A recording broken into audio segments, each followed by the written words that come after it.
सस्ते वाले दाल मसाले स्वाद हुआ बेकार। MDH की हल्दी मिर्ची धनिया करे कमाल। ये रंग दे, ये खुशबू दे, ये तीखा, ये कम पड़े। क्या निराला MDH मसाला। कस्टम ऑफिस को भी आग के हवाले कर दिया। भीड़ ने तस्वीरें दिखाई है, हजारों प्रदर्शनकारियों ने वहां पर हमला किया और कस्टम ऑफिस को भी आग के हवाले कर दिया। नेपाल का सुप्रीम कोर्ट जलकर खाक हो गया, सुप्रीम कोर्ट में आग लगा दी, कस्टम ऑफिस पर कब्जा कर लिया।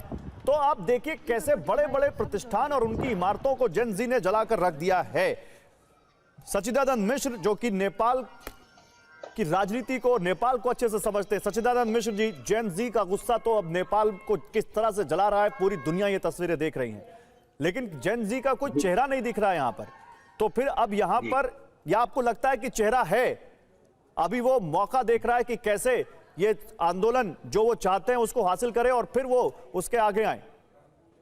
बिल्कुल सही, क्योंकि अभी दो चेहरा सामने में दिखाया गया है, बालेन शाह और रवि का, और रवि को तो जेल से ही निकाला गया है। एक्चुअली प्रशासन ही निष्क्रिय है, तो वो सिंह दरबार में जाए चाहे राष्ट्रपति भवन में जाए, वो कहीं भी ये जेन जी वाले जा सकते हैं। तो अब धीरे धीरे इसके पीछे पीछे जो चेहरा है वो चेहरा सामने आएगा। और जहां तक पार्टी की बात है तो नेपाल में सभी पार्टियों ने युवाओं का शोषण किया है।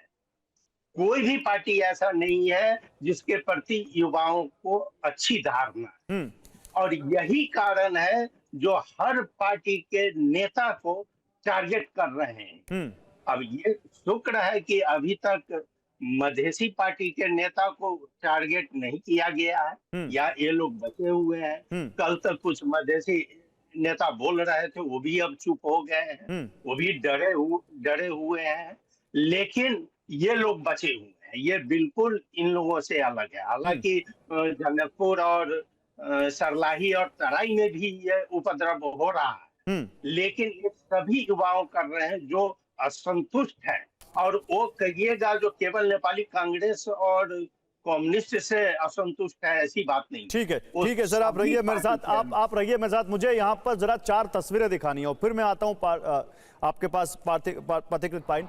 तस्वीरें दिखाइए। भारत के पड़ोसी कैसे बारी बारी से जले हैं। इसकी शुरुआत 2021 में म्यांमार से हुई, 2022 में श्रीलंका का तख्ता पलट आपने देखा ही था।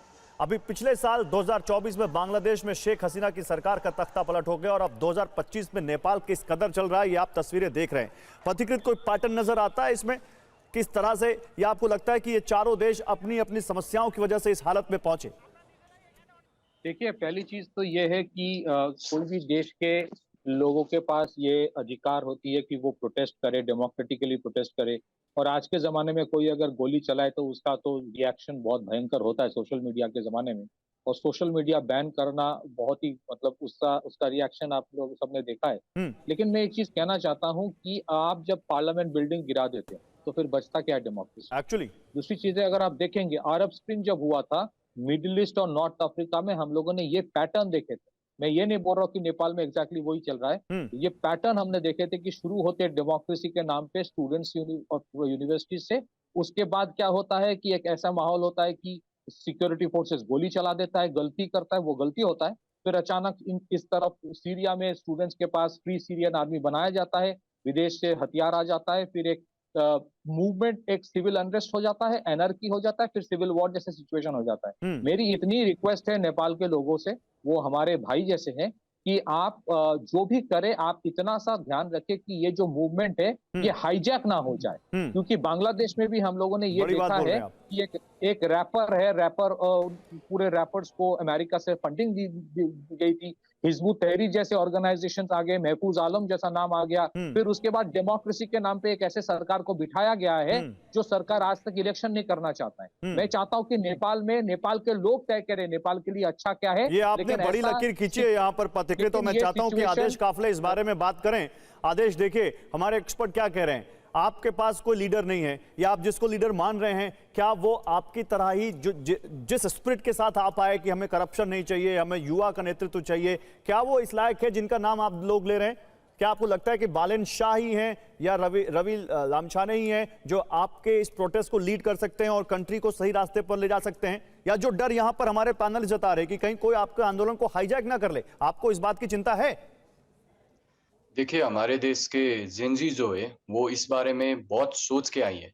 हाँ, उन लोगों को पता है कि कोई हाईजैक कर सकता है, कोई इस अपॉर्चुनिटी को ले सकता है। There are opportunities who wants to hijack the moment. Gen Z को एक विजनरी लीडर चाहिए।